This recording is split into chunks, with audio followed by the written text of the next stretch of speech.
এইভাবে ব্যাটারটা নিতে হয়, নিয়ে এরকম প্যানে দিয়ে দেবেন। গোল না হলেও হবে, আমাদেরগুলোও গোল হচ্ছিল না। দেখুন এইভাবে একটু নাড়াচাড়া করে নেবেন। আর অবশ্যই হ্যাঁ, এটা দেওয়ার আগে অবশ্যই ঘি দিতে হবে, কিন্তু ঘিটা কিন্তু মাস্ট। ঘিটা দিলে একটা স্বাদ তো ঘিয়েতেই থাকে। আর একদিন খাবেন, ঘি খাবেন তো কোনো অসুবিধা হবে না।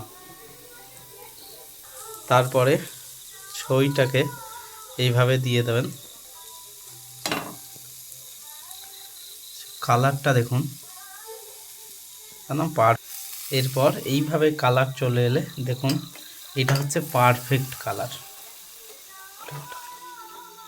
এইভাবে আস্তে আস্তে করে হোল্ড করবেন, হোল্ড করে একটু চেপে নেবেন যাতে ওইটা ইউনিফর্মালি স্প্রেড হয়ে যায়। এই আপনাদের পাটিসাপটা রেডি।